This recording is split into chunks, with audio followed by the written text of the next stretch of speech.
Hello everyone, welcome back to Enclosure. So, now hopefully this video will be a little bit better than the last one. I am still very tired when making this. I've been quite busy with work, so I apologize if I seem a bit tired, but I am excited because I am playing Enclosure, and Enclosure is a good game. Enclosure is a game that I like. I like pretty much any game that uses AGI. Any game that uses AGI is a good game in my book. Now, if you are just playing the game normally, it may be a little bit difficult to figure out what you're supposed to do at this point. It may be kind of hard to figure out what you're supposed to do next. You just kind of have to wander around until this happens. What was that? It sounded like a loud bump. And I guess we can... Hey, did you hear it too? I'm not sure if you're supposed to go to the sound of the to the source of the sound of the bump, or if you're supposed to go over here and meet these people first. I don't know if it matters, but anyway. The loud bump, you mean? Yes, we did. It was coming from underneath the watchtower. Let's have a look.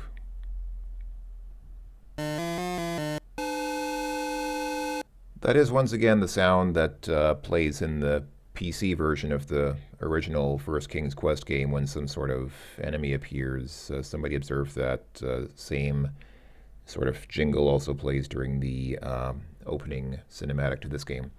It's Dr. Lee. He fell from the ladder. What happened? It's Dr. Lee. Is he? I'm afraid Dr. Lee is dead. That's awful. Look, the rungs were smeared with oil. You're right. Oh, this is us. You're right. Could it be? I bet it has something to do with the Eskimo spirit. No, let's not rush to conclusions. There must be a logical explanation for this. What do you mean, logical explanation? You surely don't think that this oil got there through yesterday's accident in the lab? I mean to say that it's not necessarily the work of a ghost, Miss McIntyre.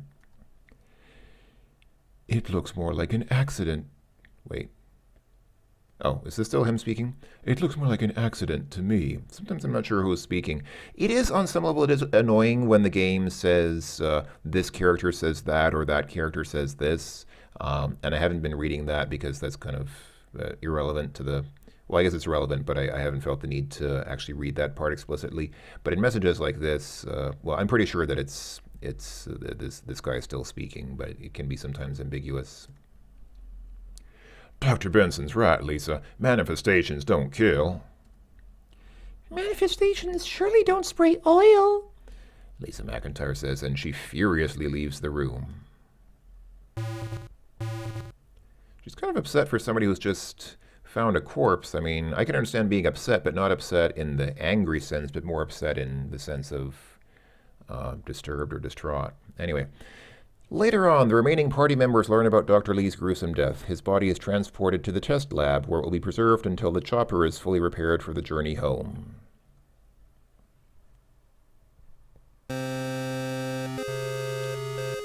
And thus we lay his body and soul in the hands of the Lord, so that Dr. Chin Sung Lee may rest in peace. Amen. Does anyone want to say anything? I'm just noticing... So, when we were outside the lab, there was one of these white suits hanging next to the door. Where did they get a suit for everybody? Did they actually originally have a suit for everybody? And if so, where were the suits? Because we only saw the one. I guess it doesn't really matter. We only need the one suit, but I'm just curious where the others were, like where they got the other suits from. You've said it all, William. That was beautiful. Thank you, Sarah. Okay, everyone, we'll toast in Dr. Lee's honor at the bar later on. Let's go. The morning crowd leaves the test lab. Later that night, there's a short reception in Dr. Lee's remembrance. After the reception, every party member decides to call it a day and all go to bed. The next morning...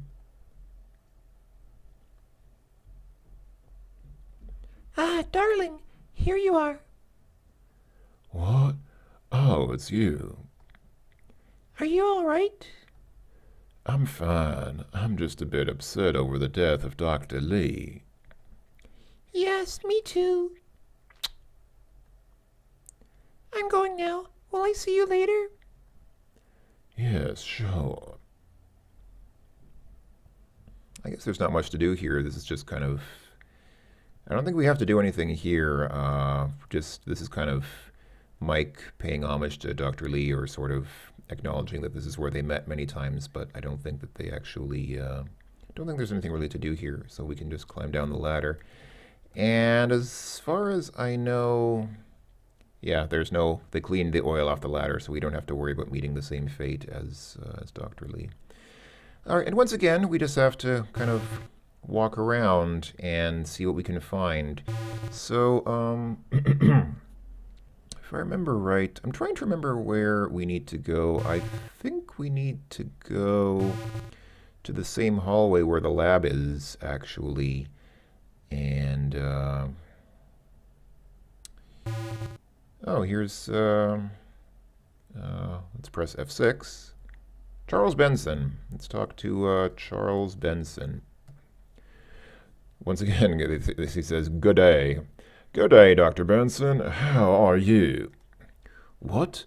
Oh, good day, Michael. I'm fine, thank you." I'm assuming this is Mike speaking. "What were you pondering about, if I may ask?" "Oh, it's nothing really." I don't believe that for a moment. "It seems to me you're bothered by something, Doctor." "Sigh. You're right, Michael. I was thinking about what Miss McIntyre said the other day." "You mean about the Eskimo spirit and its part in the death of Dr. Lee?" "Exactly, Michael. I'm wondering." "Wondering about what, Doctor?" "What if she's right?" "I personally think the death of Dr. Lee was accidental, Dr. Benson." Yes, I'd like to think so too." "What made you join this expedition, Dr. Benson?" "Well, young Mayfield, of course, although I was a bit surprised." "Surprised by what?" "What do you mean by surprise, Doctor?" "Well, I was the family doctor for many years until Maxwell Mayfield died, and soon after that, so did his wife, Mary Mayfield. "You mean William lost both his parents in such a short period of time? That's awful." "Yes, it was. William mourned for many months, and I didn't hear from him until last week."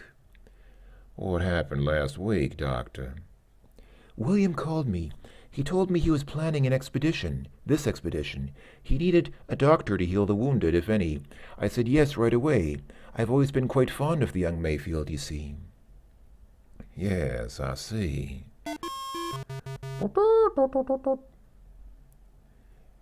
"You're feeling a bit better, aren't you, Dr. Benson? You're actually smiling."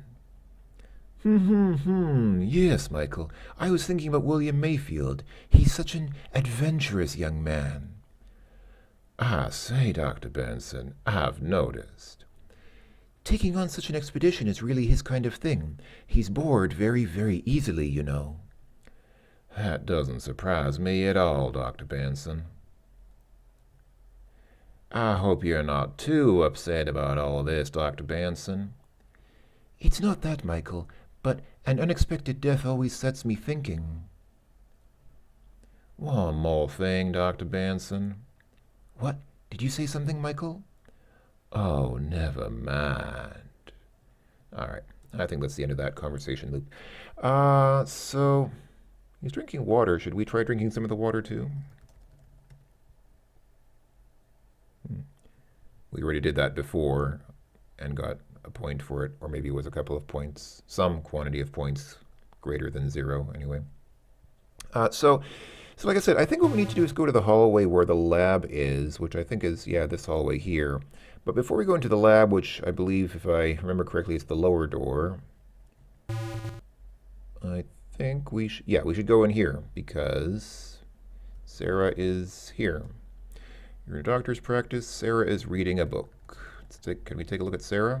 She's reading a book. That's true. Can we look at the book? Yeah, I meant to specifically look at the. Hey, isn't that? Oh no, we saw that before.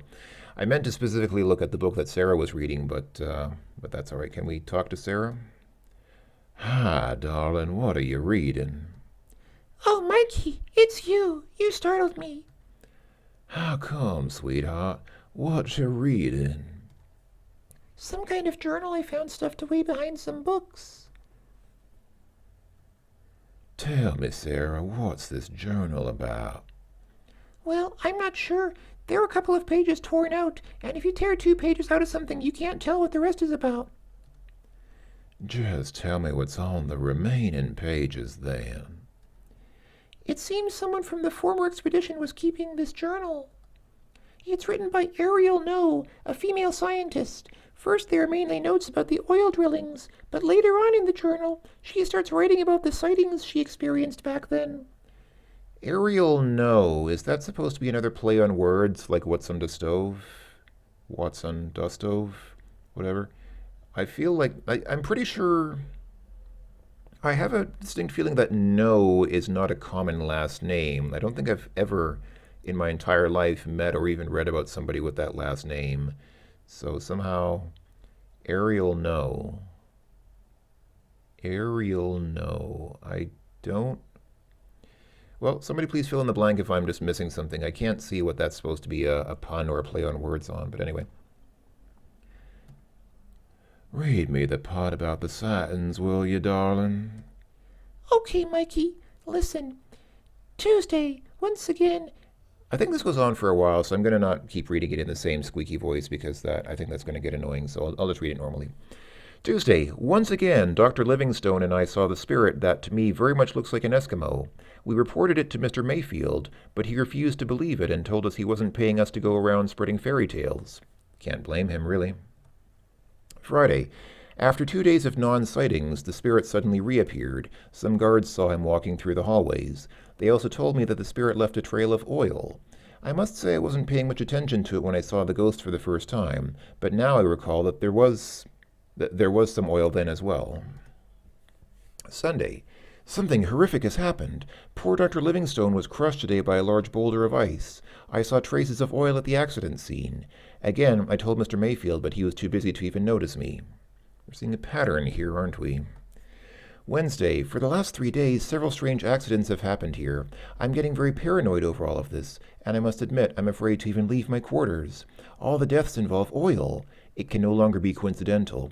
Mayfield still isn't listening. Damn, that man's stubborn. Thursday, some other scientist and I saw something in the hills, going to investigate it. I'll hide this journal between some books somewhere and retrieve it when I get back. And that's all there is, which means, of course, that the writer never came back. Funny, William never told us about those accidents. Maybe his father never told him, Mikey. What's that sticking out of the journal, Sarah? It looks like some kind of poem, Mike. Here, you take it. Points for the poem. It's getting stranger all the time, Sarah. There's something going on here. Oh, really? Did you just notice this now, Mike? I mean, well, I guess we don't need any further evidence that Mike is somewhat lacking in headspace. At least upper headspace. I'm not sure about lower headspace. I think the ghost is more dangerous than we thought, Mikey. Let's be careful from now on. I guess you're right, Sarah. Promise me you won't go wandering off alone, Sarah, even though I did it already. I promise, Mikey. Do me a favor. Don't go wandering off alone yourself. Yeah, I just said that, of course, in a previous video we went wandering around outside and saw the ghost around the oil derricks and fell off a cliff while trying to get a flower and all that. But anyway, I won't, darling. For now. That's... Oh, boy. Keeping secrets from your loved ones like... Well, I mean, I guess he's trying not to worry her. I understand he doesn't want her to be worried about him, but... Well, I guess it makes sense in a way. I mean, if there's something that you know will just upset the other person, then. But still, he shouldn't go out then if he doesn't want to upset her. Right? Be careful, Sarah. You too, Mikey. All right. Well, I think that was the end of that, and I don't think there's anything else new here in this room, so we can leave. Let's hold on. We have a couplet, which I guess is a type of poem, right? I mean, this is a couplet. Well, what's there to say? Just read it, all right? I mean, a couplet is basically just, as I understand, is pretty much just two lines, like two lines that are coupled with each other. So, can we read the couplet? Written by Ariel No, titled No One Will Follow. I see myself and I move me aside.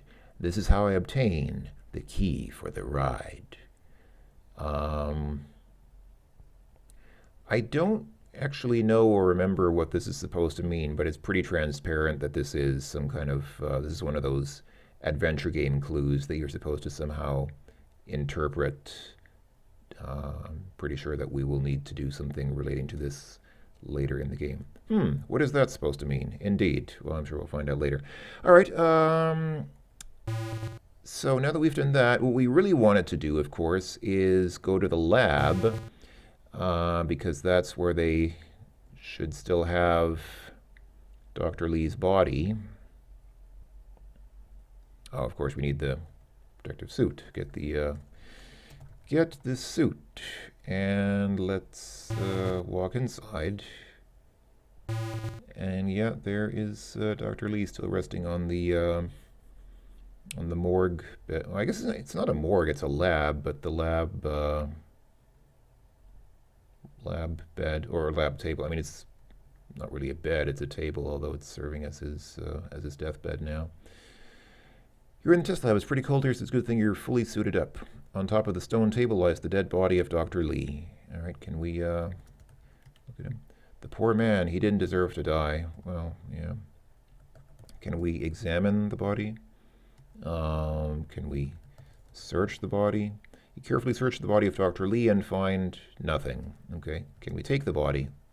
Leave the man in peace, Mike. Can we talk to him? Yeah, okay. And if I press F6... Oh, wow. I actually thought that... That's a little bit morbidly funny. I actually didn't think that they would consider him present in this room, although, oh, it actually says deceased.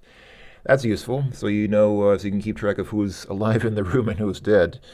Boy, okay. There is something, you can see there's something on the floor there, so let's go ahead and see what's sitting here on... Whoa!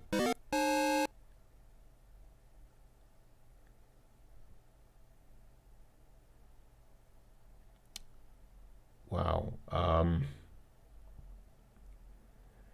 Within the sudden darkness, you managed to find your way out.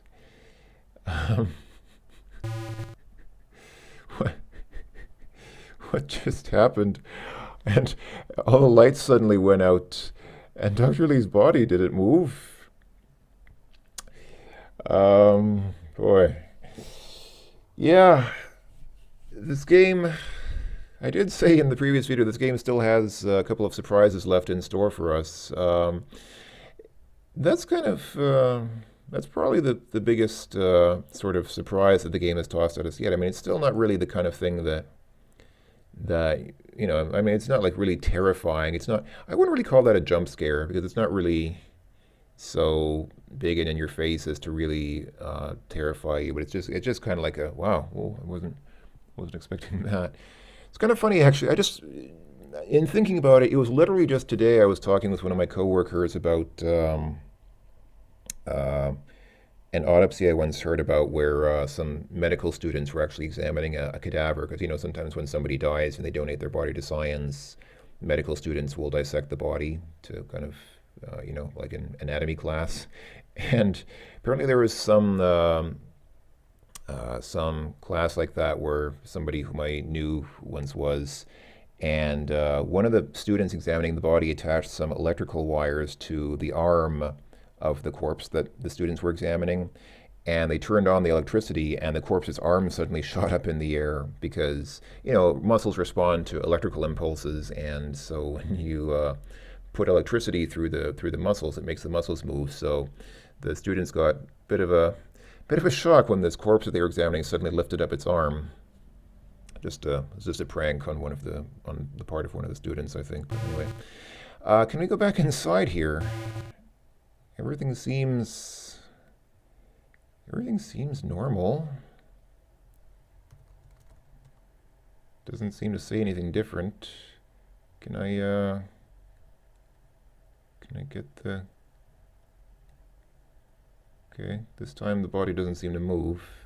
Can you look on the ground? What's this? Somebody, probably William, lost some kind of card. This must have happened during a visit to the body of Dr. Lee. Alright, can we get the card? Okay, you take the key card. Aha, it's a key card. It's a key card. Don't leave home without it. Though you did. That is true. That is true. Alright, I think that's all we need from there. So, can we go ahead and hang up the suit? Take off suit. There we go. So now that we have a key card, it's probably pretty easy to guess where we need to use that. If you folks have been paying attention, you remember there is that locked door, which, was it? No, it wasn't down here. I keep making the same mistake. I keep coming down here because I don't associate that room with being down, because the perspective changes when you go into that room, so that the exit door is on the left side of the screen, and so I don't feel like... but of course, we want to go down here. There we go. And here is the door. So let's see. Can we put the key card in the slot? Get closer. How much closer can I guess I should get closer to the slot over here. Okay. You insert your key card in the slot. You hear a click, and the electronic eye beside the door turns green. Is that really an electronic eye? That looks more like just a plain LED.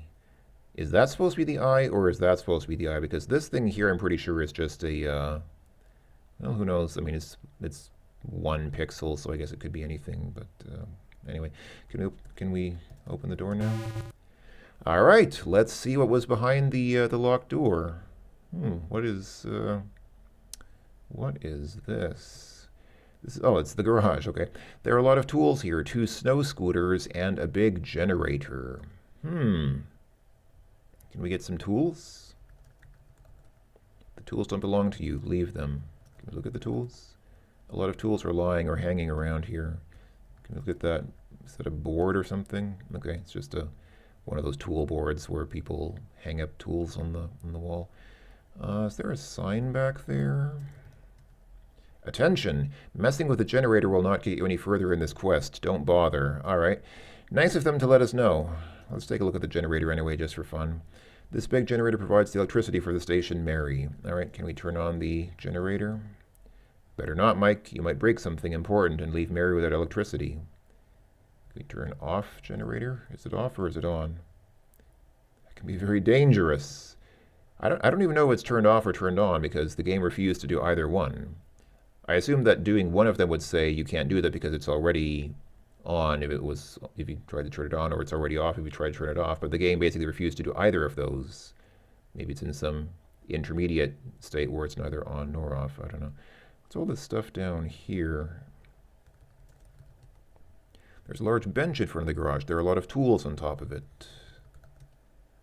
Okay, can we really not get any of the tools? I mean, okay. Well, what's the point of this room then? The scooters, the snowmobiles? There are 2 snow scooters here. One is under repair at the moment. Okay, let's repair the scooter. Can we ride the scooter? Maybe later. Okay. I guess is that a door over here? There's a small door at the west and a larger door at the east. Can we open the door? Just leave it shut for now. All right. The way it says leave it shut for now, and the way it says maybe later we can ride the scooter, suggests that we can ride a scooter maybe out there later on. What's this cupboard back here? Or panel, or whatever it is. Cabinet. Yep, it's a cabinet, all right. All right, we guessed the correct word. Let's open it. It's not within your power? What? What? Is there... Okay, board filled with tools. Assign a light, an extinguisher, and a small cupboard hanging on one of these walls. It should be on one of these walls. All right, so there's a light and a small cupboard. Wait, where's the light? Oh, it's probably... Oh, it's a status light of the generator. It's currently telling you things are safe. I guess that's this thing here. That must be the status light for the generator. Can I really not open the cupboard? Is it locked or something? Okay. I guess we can't do anything with that. What's this down here? Is that a box or something? Oh, thanks for telling me, game. So the game tells us about the tools that are here and the generator and the snow scooters, but it doesn't mention at all the box in the corner. It mentions all the stuff that is not important or that you can't use, but then it just completely neglects to mention a box with dynamite in it. That's great. Thanks a lot, game. All right, the few bars of dynamite in this box. Can we get the dynamite? Okay. You carefully take the bars of dynamite. You actually don't need to take dynamite that carefully because it's not a, what do you call it? It's not a sensitive explosive. It's actually quite stable. It's not something that you can explode just by dropping it or throwing it or vibrating it. It's pretty stable. You need a pretty strong shock to detonate dynamite. From what I understand, I've actually never used dynamite. I don't think I've ever exploded. Yeah, actually, I don't. It's not that I don't think. I'm quite sure I've never exploded dynamite in my life, but I know from reading about it that it's pretty stable, which is why they use it. One of the reasons they use dynamite is because it's unlike nitroglycerin or something like that. You can't really just explode it by accident just by dropping it or something like that. Let's take a look at the dynamite here. Some bars of highly explosive dynamite. Handle these with care. Again, as I just said, you don't really need to handle them with that much care. I mean, you do need to make sure that the fuse doesn't catch fire because that would be pretty bad, but just walking around with them, I mean, you can toss them around. They don't really explode on contact like some things do. Anyway, well, now that we have dynamite, what do you suppose we can do with dynamite? That is probably, again, pretty easy to answer. We did see an obstruction outside, and a bug in the game made it possible for us to walk through that obstruction, but actually, I guess I can go through Watson's... Hey, wait a minute. Is somebody asleep in Watson's bed? I guess it's probably Watson. Let's see, let's take a look at the cat. Snowflakes is in a deep sleep, dreaming about mice and fish, no doubt. Aw, he looks so sweet when he's sleeping, and harmless too.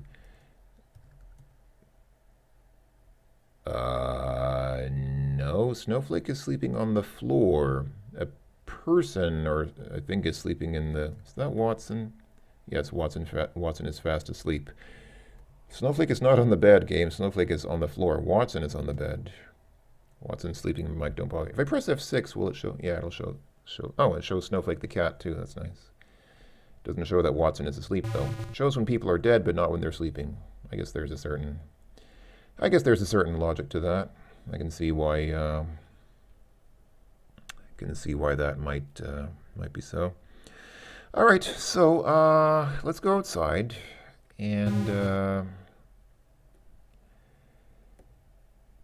make use of that dynamite that we just got, because it's not too hard to guess or figure out where we're supposed to use it. Let's put on our coat and go outside. And oh, hey.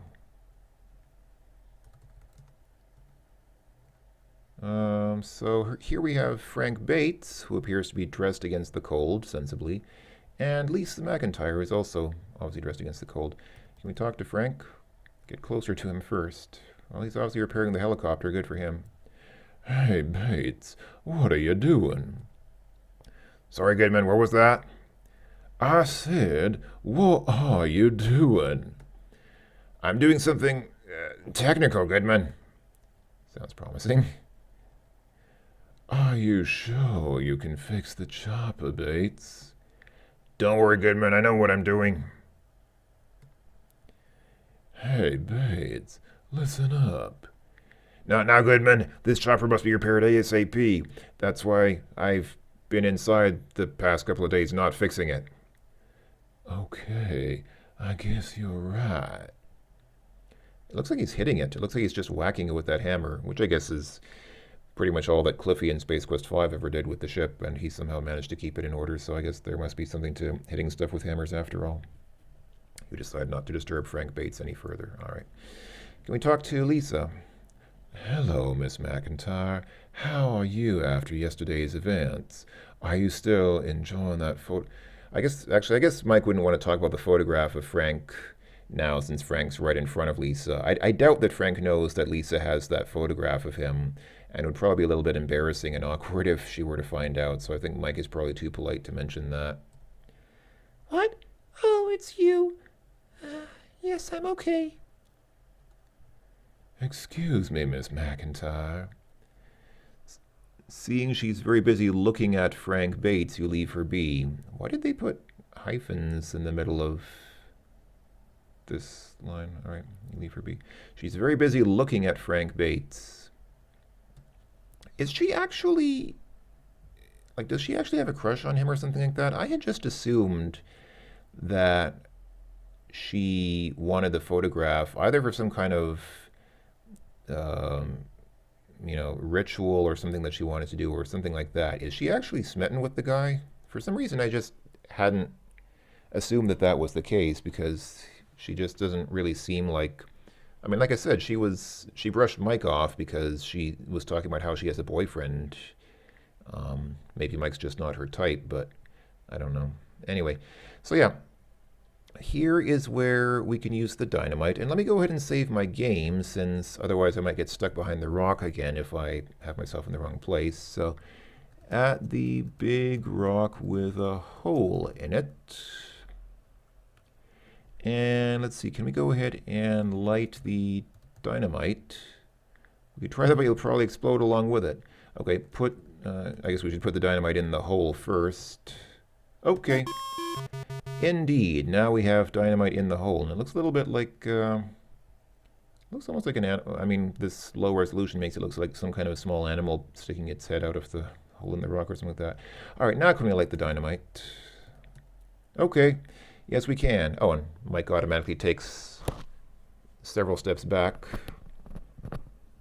Oh, in fact, he actually hides behind, okay, that's smart, actually hiding behind something. If you, generally speaking, if you can see an explosion, you can be killed by shrapnel from it. Even if you're really far away, you really have a strong risk of getting hit by flying shrapnel from an explosion, even if you think you're pretty far away. So it's always better to hide behind something rather than just use distance, just like an air gap as a way to distance yourself from an explosion. Anyway, now we can...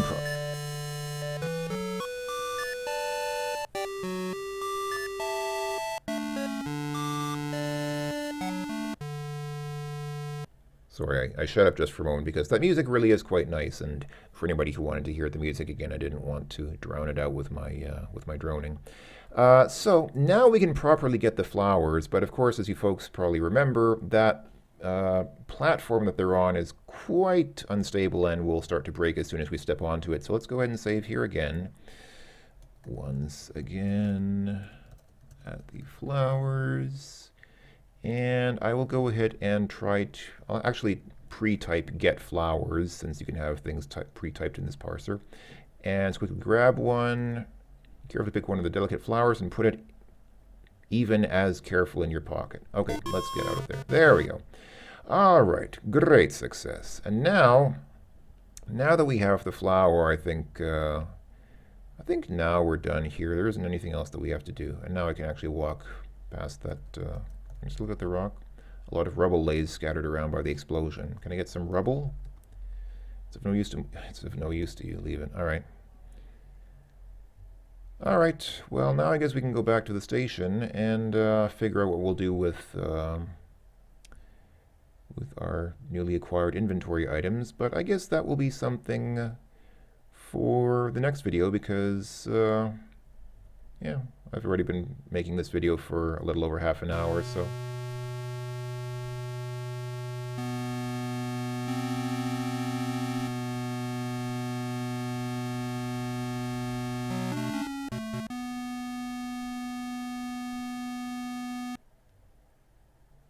what happened? I heard the creepy music, but I'm not even sure what happened because I don't see anything. Did some more oil suddenly appear? Trying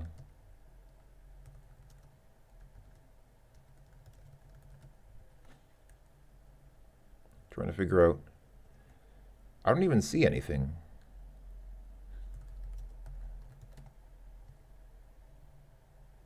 I don't get it.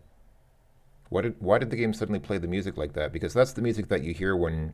That's the music that we heard when we suddenly saw the oil show up inside that one room of the station. But there's nothing here. I don't get it. I don't get it. I don't know what happened. Well, Frank is still here and Lisa is still here. Am I just imagining it, or... I see some little things here, like see those little black things there and there and there. Were those there before? Now I'm starting to doubt myself. Now I'm starting to wonder, did I actually see those things there before, or did I just not notice them, or are they new? I don't know. Let's go ahead, let's get inside the station and take off our coat. And I think we can go ahead and save it here. Back with the flowers again. And now we can end the video here. This was a nice video. I'm happy with how this video went. I think things went very well. Thank you for watching, everyone. I hope that you enjoyed the video as well. And we will see each other again soon for the next episode of our exciting adventures with Enclosure. Until then, everyone, be well, take care of yourselves, stay healthy, eat your vegetables, and bye-bye, and ta-ta, and beyond the thitherness.